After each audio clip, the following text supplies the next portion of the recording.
So the process took a little longer than anticipated. We had this case of Mwenda Mbijiwe. He disappeared 4 years ago today, and some days, I think 4 years, 4 days today. So we had made an application for habeas corpus for the police to produce him, because we have some evidence, anecdotal evidence, that the police are holding him somewhere where we don't know.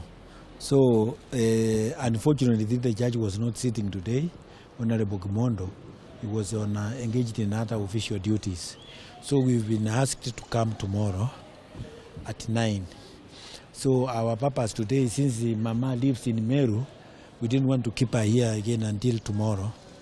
We said it is important that she can also express her frustrations, so that we want court orders that have meaning. Because a court order is not just a paper. A court order is a command, and a court orders must be respected.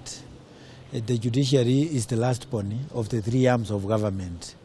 And that's why we are saying we respect judges. Even when you see this controversy going on, we need to treat judges with respect.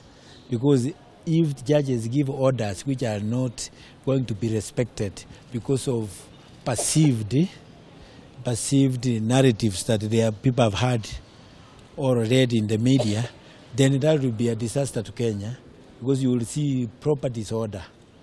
We don't want to go the Somalian way or the Southern Sudan way or the North Sudan. We want to maintain the rule of law and due process, which is very critical. And that's why we are saying we want our courts to be respected, but we also want, when courts give orders, those orders should not be just be paper, but be orders and commands that are respected. So I want Mama Mwenda to greet you and speak to you a few words before we can answer any questions from you.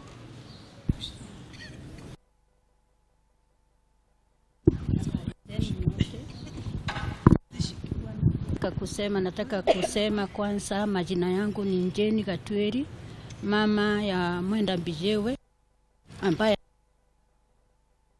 na siku ya leo. All I know is that my son is very much alive and with the government. He was taken by the former DCI, Mr. John Kinoti, arrested, taken to National Intelligence, investigated, and he was found he was not guilty of all the allegations that were formed against him. Na ndio sasa, kwa sababu najua Mungu ako mbinguni and there is God in heaven, justice is there to prevail for Mwenda, because we need our courts to be independent. Because when judges are given freedom of justice, they can do justice and marvelous justice in this nation of Kenya.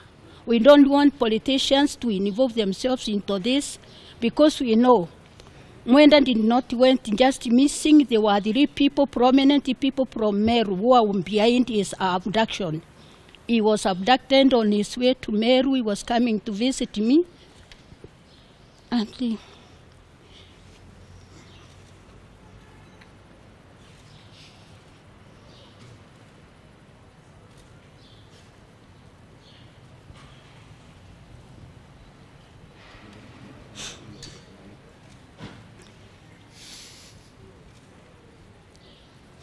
it hurts kwa mama kukaa miaka 4 na miezi 3 bila kuona kijana yake. He was my firstborn. He was everything to my family. So today I feel very sad. Na nilikuwa naomba tu njanji leo akiniona kotini atoe a honda that will be respected by the government of Kenya for my son to be released. Nimesema he is very much alive. Hajakufa na ninajua mahali hako. Ni vile sitaki kusema. Niliambiwa na the next in command in this nation, na nikaambiwa mahali hako. Sitaki kusema ni wapi. Wanajua, nataka wamtoe. Thank God.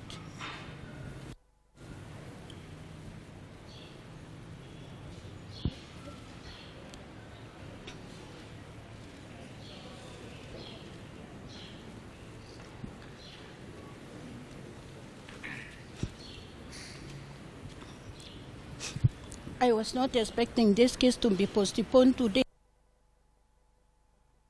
For circumstances to the judge, the case will be handed tomorrow at 9 a.m.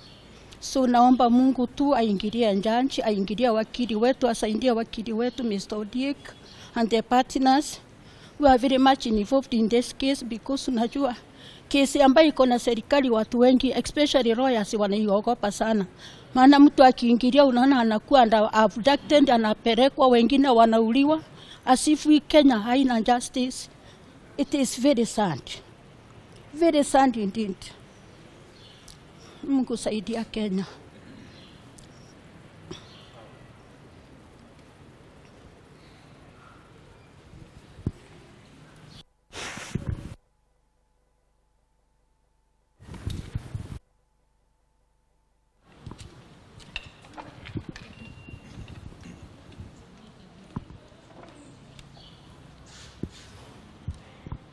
In June on a Saturday 2021 at around 6 p.m. in the evening on his way to Meru. Along Roysambu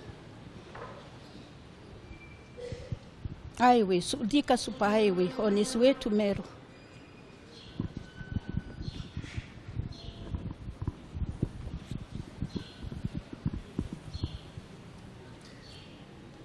The bottom line is and corruption, because it's only through impunity and corruption that somebody can be detained for 4 years without following the due process. And that's why we are emphasizing that the rule of law is very critical in our structure of governance. Without the rule of law, you can only see chaos. So we are praying that red court orders be respected. Let also judges be respected, because some of us have gone too far in terms of freedom of speech. And when we demean some of these judicial officers, it means whatever orders they will give, nobody can respect them. So when we get the disorder like what we are saying Mama has gone through, it is very painful. So we urge our institutions to protect and preserve the rule of law, because that is the only way. We are not going to safeguard it by impunity and